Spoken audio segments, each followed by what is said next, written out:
The sterile lights of the star cruiser Dawnblade hummed above, casting soft blue halos against the curved alloy walls of Medbay 4. Captain Roran Creed stood over the alien patient with a data tablet in one hand and a pulse stabilizer in the other. He didn't need to look at the screen to know her vitals were spiking.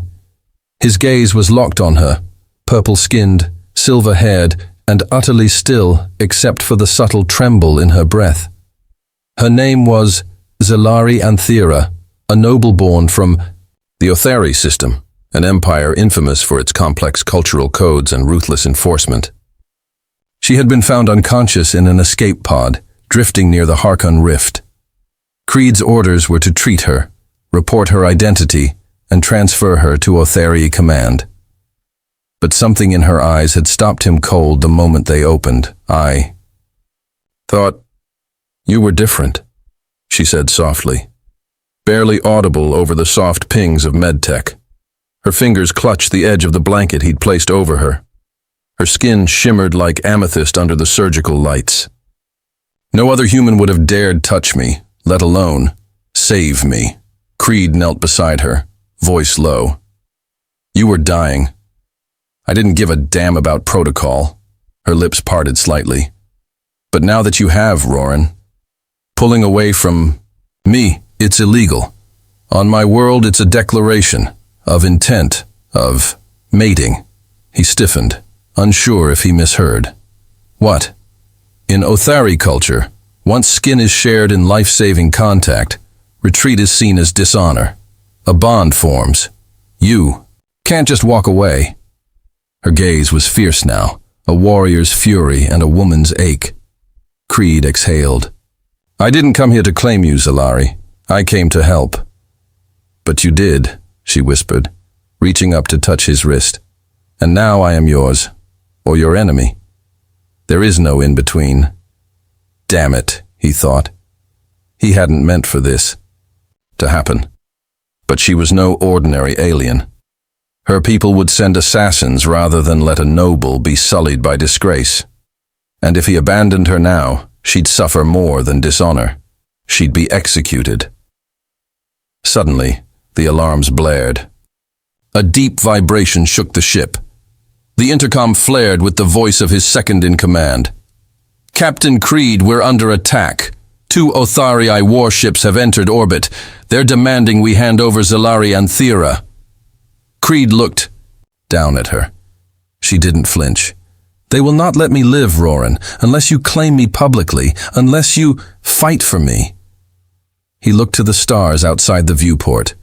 "Then I guess I'm declaring war on Othari pride." She blinked, startled. "You would do that for me?" "I would do that for you," he said, gripping her hand. "Because I think you were supposed to be more than just a rescue." The ship trembled again as the battle began. The Dawnblade shuddered violently, artificial gravity straining to compensate as plasma beams scraped across the starboard shielding. Captain Roran Creed gripped the medbay rail, pulling himself up beside Zalari's bed. Her breathing had steadied, but her expression was unreadable, some blend of ancient fear and unfamiliar hope. Outside the medbay, the ship's AI announced in a mechanical calm, "Shields at 78%. Incoming communication from Othari warship Tarsal's Vow." Creed didn't flinch.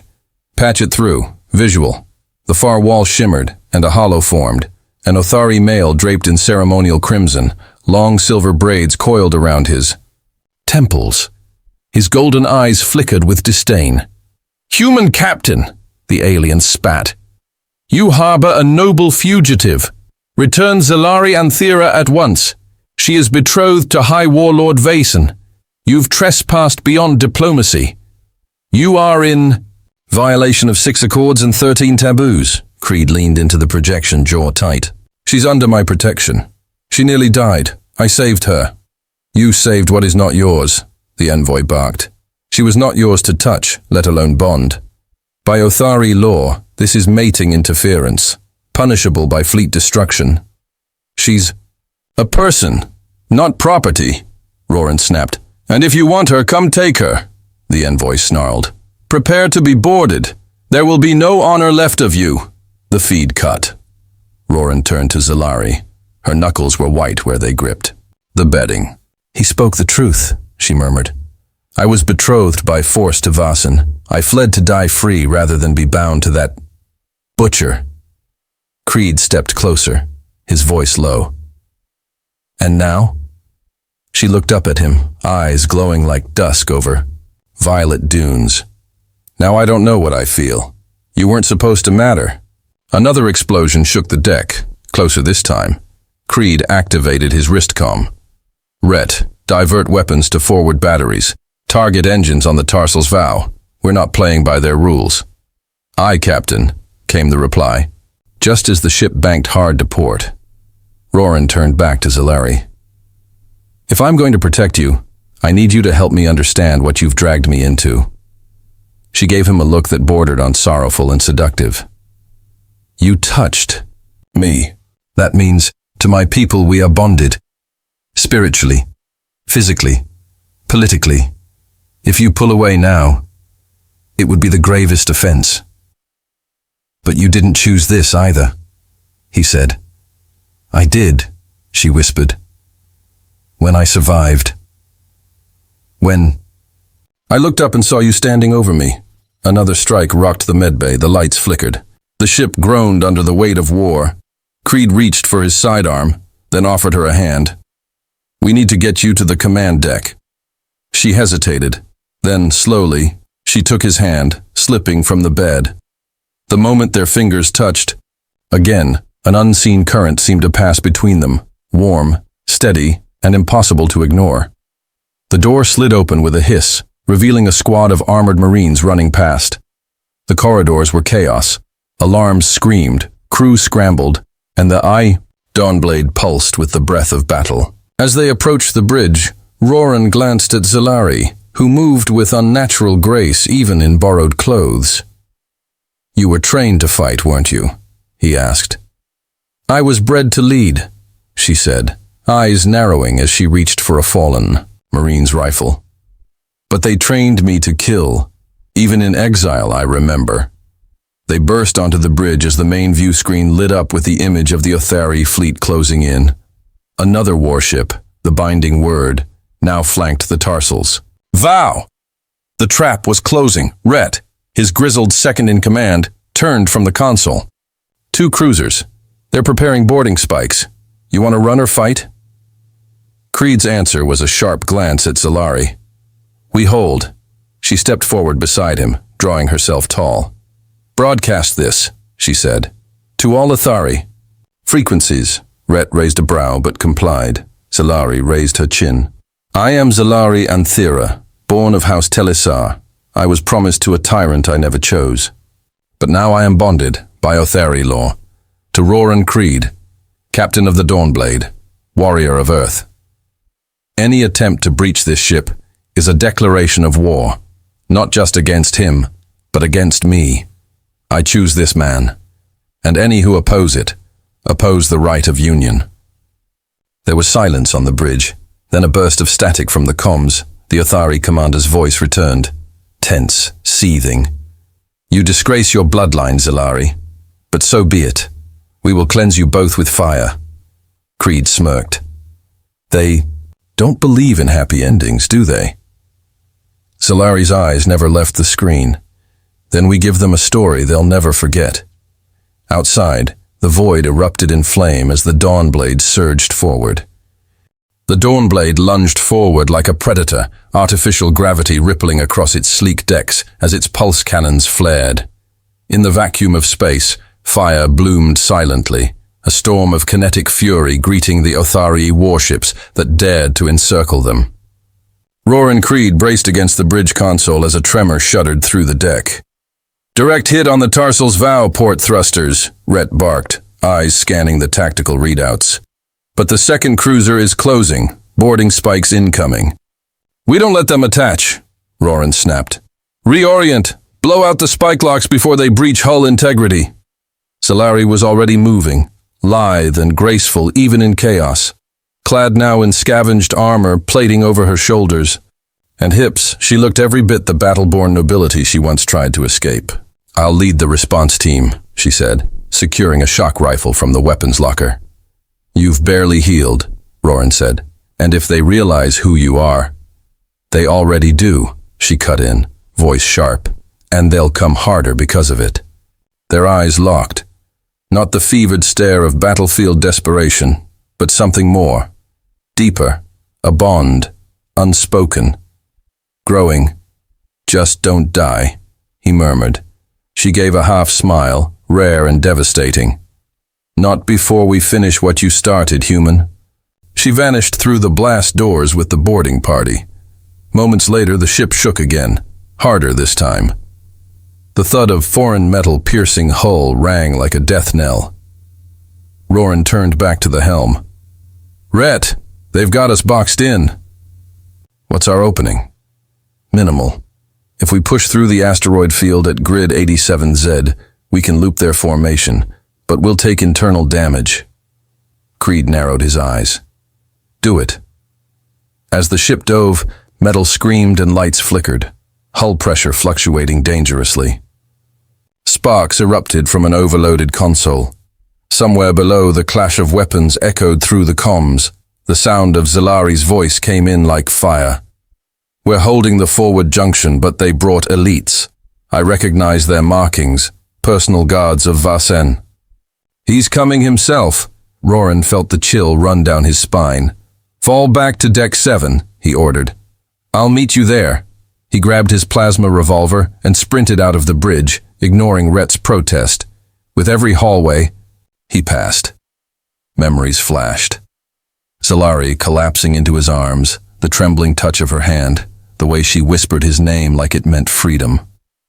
Deck 7 was a war zone, smoke and blood. Energy blasts leaving scorched walls. Roran emerged into it like a storm, dropping 2 Otharii warriors with precise shots. He saw her then. Zalari, her braid uncoiled and her armor cracked, but still standing tall over 3 fallen enemies. And beside her, descending from the spike's breach, came Vasen, 8 feet of obsidian muscle wrapped in golden battle plate. His horns glinted with embedded blades. His eyes, however, were fixed on Zalari alone. "So this is the human who defiled my claim," Vasen snarled. Roran stepped forward. "She's not your property." "She's my mate," Vasen growled. "And by the old codes I have the right to kill you both for this insult." Zalari stood between them. "I am not a prize. I am not your legacy. I am my own." Vasen roared and charged. The collision was titanic. Vasen's warblade clanged against Roran's gauntlet, slicing deep. Blood sprayed. Roran ducked, rolled, fired twice, both bolts absorbed by Vasen's armor. Zalari flanked him, striking with surgical precision. Her shock rifle stunned Vasen's leg, forcing him to stagger, but the warlord was a beast. He grabbed her, hurling her into the wall. She cried out, armor splintering. Roran screamed her name and dove in, ramming his shoulder into Vasen's chest and unleashing a point-blank shot into the alien's unarmored neck seam. The bolt struck home.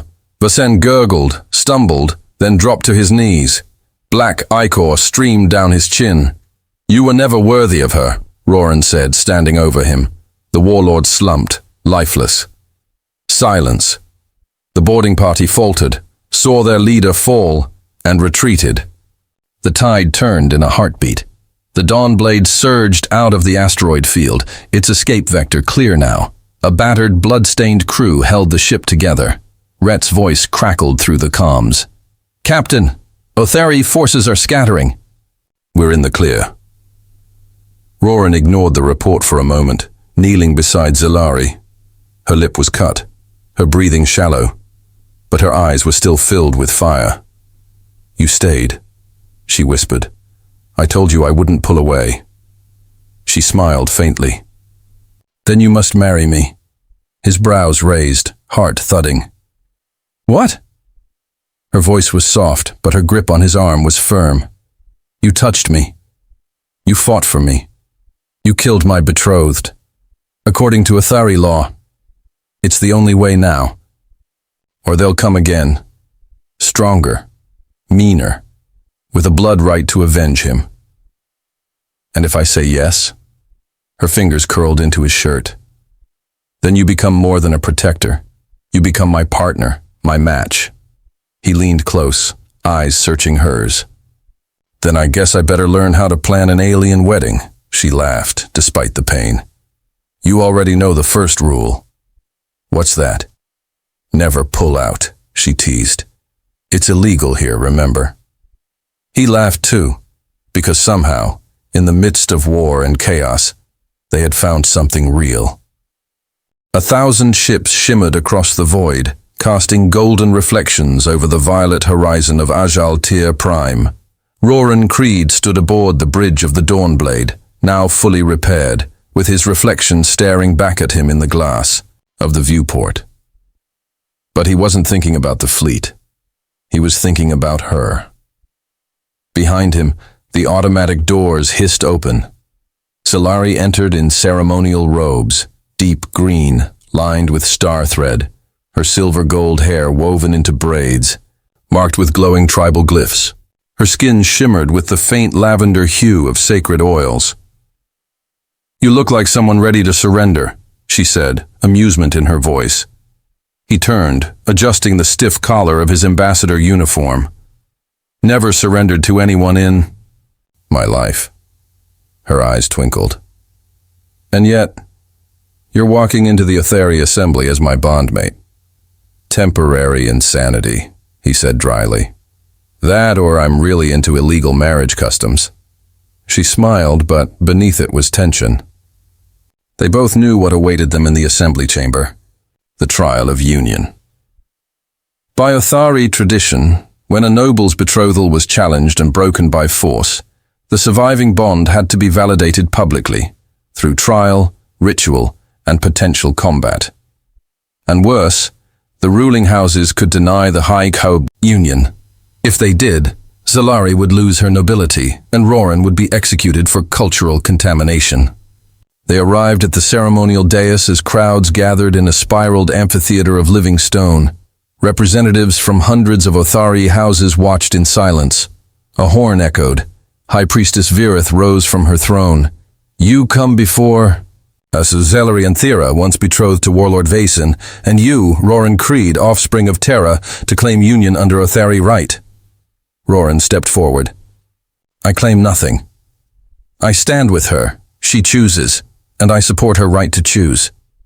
I'm not here for tradition. I'm here for her. A low ripple murmured through the crowd. Vireth's eyes narrowed. Even in defiance of sacred custom. Especially in defiance, Roran said, because some customs are worth breaking. Solari stepped beside him, lifting her chin. I have made my choice. The bloodlines may curse me, but I will not belong to them. I belong to myself. And with him I am more than a relic of noble war. The silence cracked like thunder. From the upper tiers, a robed male rose. Then you invoke the right of Gatherol. Trial by stand. Gasps followed. Roran turned to Solari. Tell me that's not as ominous as it sounds. It's worse, she whispered. They will choose a champion, and you must defeat him to validate our bond. A towering, armored warrior stepped into the ring, Vasen's blood brother, 8-limbed, weaponized, already frothing at the mouth. Roran stepped onto the ring. Any advice? He asked. Don't pull out, Solari said with a smirk.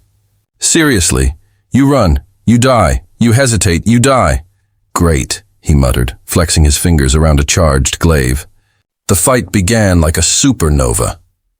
The warrior lunged, blades flashing. Roran ducked, rolled, slashed, his Terran reflexes barely enough. But he remembered his training, remembered how he fought Vaesen in the corridor. He moved with the force, not against it. The Othari champion landed a brutal hit to his ribs, cracking armor. Pain exploded in his side. Blood spilled from his lip. The crowd howled. But then he saw her, Solari, watching him not as a spectator, but as his equal. Her eyes didn't plead. They believed. That was enough. He surged back with raw fury, dropping his shoulder and slamming into the beast's torso. With a twist, he activated the glaive's energy burst, spearing it through the chest cavity. The creature screamed and fell. Silence reigned. Then slowly, the high priestess stood. By Othari right, the bond is proven. Cheers erupted. Some shouted in outrage, others wept. But the law was the law. Zalari crossed the ring and stood beside Roran. She took his bloodied hand and placed it on her heart. "Then let the stars witness it," she whispered. "Let them know you didn't conquer me. You chose me, and I chose you."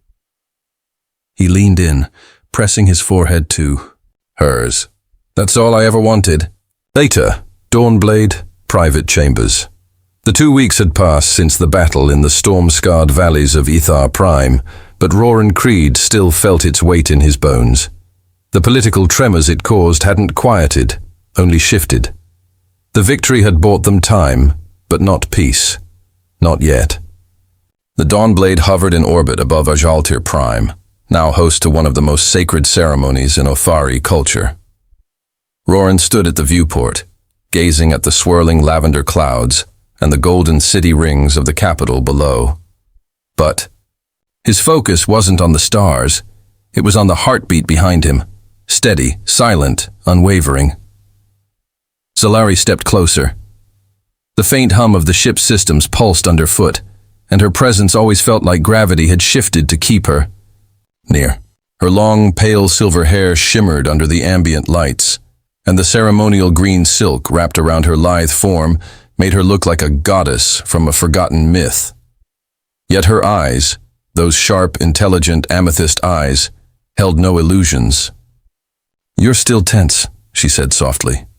"I'm about to be judged by an alien high council that could either bless our bond or sentence me to death," he replied. "Yeah, I'm a little tense." Her hand slid over his, firm and warm. "I don't care what they decide. We'll run if we have to. I meant what I said. I choose you." He turned to her, jaw tight. "And if they challenge it with blood, then we fight," she said. "Together." The assembly chamber was carved into a vast crystal spire that glowed with the light of captured suns. Representatives from 100 noble houses ringed the tiers above, while the high voice of Othari stood at the central altar, her robes glistening with the authority of ages. "You stand accused of violating sacred engagement," the high voice began, addressing Zalari. "You broke your bond with Warlord Vaesen. You abandoned tradition, and you gave your spirit to a human outsider." "I did," Zalari answered calmly, her voice carrying.